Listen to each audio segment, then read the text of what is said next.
Jangan apa-apa cuman mau nyari kerja, Pak. Harus nyogok, harus korupsi, harus nepotisme. Itu loh. Tuh pejabat-pejabat lama itu, Pak ya. Yang masih bau-bau korupsi itu, babatin itu. Udah nggak usah dipakai-pakai lagi itu. Mudah-mudahan lah kontenku ini nyampe. Aku gemes banget aku.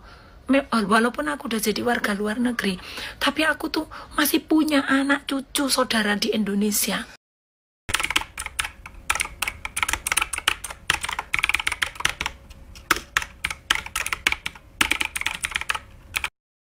Di Indonesia itu sulitnya nyari makan. Apalagi zaman saya dulu sulit sekali. Apalagi zaman sekarang makin sulit itu. Jadi saya tuh mikirin nasib anak cucu saya ke depan gimana. Akhirnya apa? Saya kabur ke luar negeri. Yang udah klik like, gua respect banget. Apalagi udah subscribe. Yang belum, mandi lumpur. Halo, selamat siang. Saya sengaja siang ini bikin konten. Saya tuh pingin curhat. Saya tuh lama banget punya unek-unek pingin curhat. Mudah-mudahan didengerin. Saya tuh prihatin. Saya itu sekarang sudah bukan warga negara Indonesia lagi. Tapi saya memilih jadi warga asing itu bukan karena saya tuh seneng. Nggak suka Indonesia, bukan. Karena nggak ada pilihan, saya terpaksa. Karena apa? Di Indonesia itu sulitnya nyari makan. Apalagi zaman saya dulu sulit sekali. Apalagi zaman sekarang makin sulit itu. Jadi saya tuh mikirin nasib anak cucu saya ke depan gimana. Akhirnya apa? Saya kabur ke luar negeri. Minggat ke luar negeri saya itu pingin punya masa depan buat anak cucu saya. Lah sudah tak tinggalin negaraku tuh 32 tahun. Lah kok malah makin parah. Sedih aku kadang mikirin ngeliatin keadaan negaraku. Apalagi aku liatin teman-teman anak Indonesia itu di sini semua pada ninggalin keluarga, ninggalin anak, suami, ninggalin istri. Sedih itu kadang. Cuman kok nggak ada kebijakan, nggak ada perubahan. 32 tahun aku tuh udah ninggalin Indonesia. Kok ya sekarang makin susah cari pekerjaan, lapangan kerja makin susah. Budaya sogok menyogok itu masih terus berjalan sampai hari ini. Aku kok kepingin curhat punya unek-unek. Mudah-mudahan konten saya itu didengar sama Pak orang pemerintah yang punya kebijakan. Pak, di negara saya Taiwan, itu lulusan SD bisa dapat gaji 10 juta, Pak. Orang Indonesia yang kesini lulusan SD, SMP bisa dapat gaji 10 juta. Aku di Indonesia cuman lulusan SMP, Pak. Ya, gajiku aku bisa dapat gaji 1 bulan 45 juta. Kadang nasib baik aku bisa dapat 50 juta 1 bulan. Kenapa bisa? Ini maaf bukan masalah pamer saya. Aku cuman pingin didengar ini. Punya unek-unek karena apa? Orang tuh kalau makin lama tinggal di luar negeri, itu rasa kebangsaan, rasa cinta tanah airnya itu makin. Cuman apa? Nggak bisa berbuat apa-apa. Jadi aku pingin nyampein unek-unekku gitu loh. Di Indonesia, Pak, ini harus dibenahin bener-bener. Di Indonesia, orang kerja, persyaratannya itu loh yang harus dirubah. Orang kerja di Indonesia harus tinggi badan harus tegap, kayak mau jadi begal aja. Terus harus mempunyai harus bisa ahli ngebor langit, ngebor bumi, harus mampu menaklukkan naga. Tinggi badan, kalau untuk wanita harus cantik.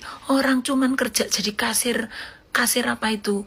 Kasir supermarket kecil itu, bukan supermarket itu. Kalau aku pulang ke Indonesia itu cuman kasir apa? Toko kecil aja. Oh, persyaratannya harus pendidikannya harus tinggi badan, harus cantik, harus aduh. Ini nih budaya kayak gini harus dihapus ini, Pak. Gimana mau maju negara kalau terus-terus kayak gitu? tolong video saya ini di-tag, diviralkan biar sampai ke telinganya orang yang punya kebijakan. Kalau mau nggak ngerti Pak, gimana cara memanfaatkan sumber daya manusia Indonesia itu Pak. Bukan manusianya dikirim-kirim ke luar negeri, manfaatkan itu bisa Pak. Caranya gimana? Nih aku di sini di Indonesia aku cuman pendidikan SMP, tapi aku di sini jadi berguna. Karena apa? Di sini banyak dibuka tempat-tempat BLK, tapi diawasin.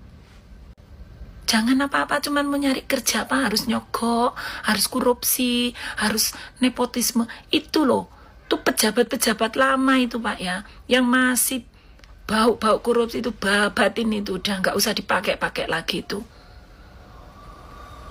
Mudah-mudahan lah kontenku ini nyampe. Aku gemes banget aku.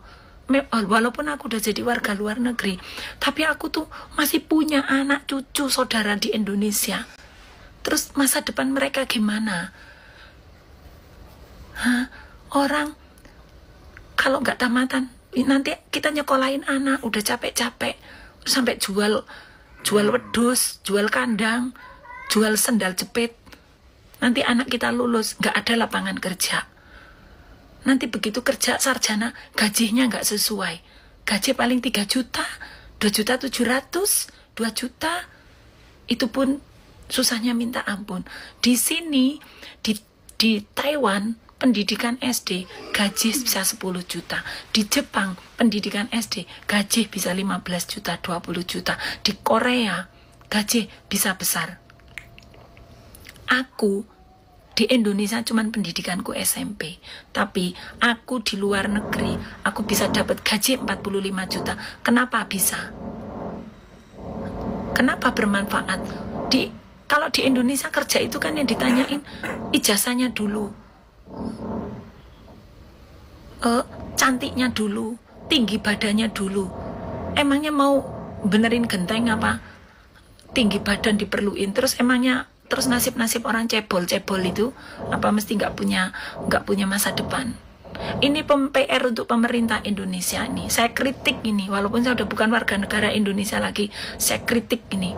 Bila perlu, sini ketemuan sama saya yang ini saya ajarin gimana cara mengelola sumber daya manusia Indonesia yang banyak kayak gitu. Bukannya dikirimin, dijualin ke luar negeri jadi babu, ke Arab, ke Taiwan, ke Singapura, kemana. Mikir itu diolah tuh sumber daya manusia Indonesianya. Aku tuh hari ini kok budrek, kadang greget aku tuh mikirin, kapan Indonesia itu bisa berubah? Orang cuma cari kerjaan, harus pendidikannya S1, S2, S balok. Nanti udah gitu gajinya nggak sesuai. Di sini loh, di Taiwan, pendidikan SD gaji bisa 10 juta. Di Jepang, saya pernah juga merantau ke Jepang. Di Jepang gaji bisa 15 juta, 20 juta pendidikan SD. Nggak kayak di Indonesia, kerjaan itu harus bisa ngebor bumi, ngebor langit, badan tinggi harus kekar, harus tegap. Mau dididik jadi debt collector apa? Jadi bodyguard apa? Aneh. Semoga-moga kontenku kali ini didengar. Pegel aku kadang ya, Wan. Oke teman-teman ya, ketika kita melihat sebuah video dari ibu-ibu ini yang sekarang pindah negara di negara Taiwan, jujur, saya juga pernah bekerja di negara Taiwan selama 2 tahun. Saya dulu melihat ada seorang pekerja, kalau di negeri ini, di Indonesia, pasti dia itu tidak akan pernah terpakai untuk bekerja. Gampangnya ngomong, orangnya itu membaca saja kayaknya ndak bisa. Secara dilihat dengan kasat mata, bisa dikatakan kalau kita itu kurang begini teman-teman ya. Akan tetapi dia bisa bekerja.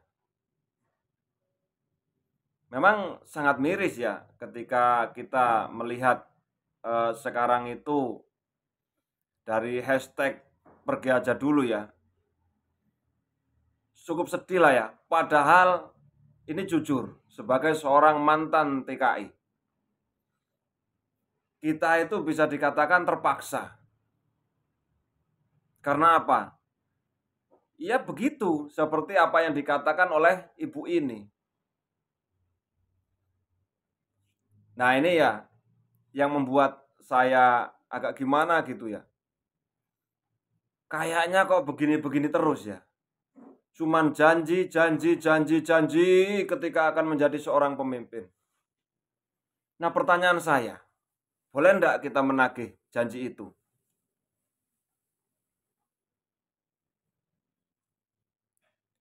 Maaf saya sambil rokok emosi teman-teman ya.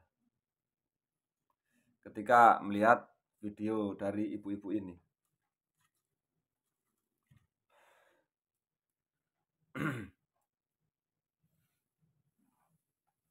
Sedih ya. Sebenarnya seenak-enaknya di negeri orang, itu enak di negeri sendiri. Jauh di negeri perantauan, kita selalu ingat negeri kita, negeri yang tercinta ini. Akan tetapi ketika kita kembali ke negeri ini, kita merasa bingung, mau apa, mau bagaimana. Semakin hari bertambah tahun, semakin banyak lulusan anak-anak sekolah dari tingkat SMA, sarjana. Tapi kita melihat apakah bertambah tahun di negeri tercinta kita ini bertambah lapangan pekerjaan. Tak mampukah para pemimpin kita, para pejabat kita, orang-orang yang mengayomi kita ini membuatkan lapangan pekerjaan untuk kita semuanya. Program makan siang gratis ini memang bagus. Akan tapi yang lumayan penting lagi buat lapangan pekerjaan. Saya setuju dengan Mas Wapres ya. Dulu mengatakan kita sama-sama mendengarkan ketika debat akan membuat sekian juta lapangan pekerjaan. Kira-kira sekarang sudah terbuka, mulai terbuka apa belum teman-teman ya? Ya mudah-mudahan nanti ya ke depan apa janji dari pemimpin-pemimpin kita ini membuatkan lapangan pekerjaan, mensejahterakan rakyat-rakyatnya yang bingung mencari pekerjaan. Apakah mereka tidak punya tanggung jawab untuk membuat lapangan pekerjaan? Bayangkan, anak yang lulus SMA per tahun itu berapa juta di Indonesia. Memang cukup berat menjadi seorang pemimpin. Berat. Tapi apa kita nggak bisa mencontoh negara-negara yang berada di luar sana? Mereka juga ketika kita melihat TKI yang ada di Jepang pamer gaji sekian puluh juta, Korea sekian puluh juta, Taiwan sekian puluh juta. Para pemimpin kita itu kan orang hebat. Orang yang sekolah tinggi, orang yang berwawasan luas. Tentu saja lah ya, nggak mungkin lah mereka itu tidak berwawasan dan bisa menjadi seorang yang hebat. Apa tidak bisa mencontoh negara-negara mereka? Ini yang kadang membuat saya berpikir teman-teman ya. Tapi ya mau bagaimana lagi? Mungkin ya sudahlah. Para pejabat kita naik mobil mewah, tidak panas-panasan, bajunya bagus, istrinya cantik-cantik.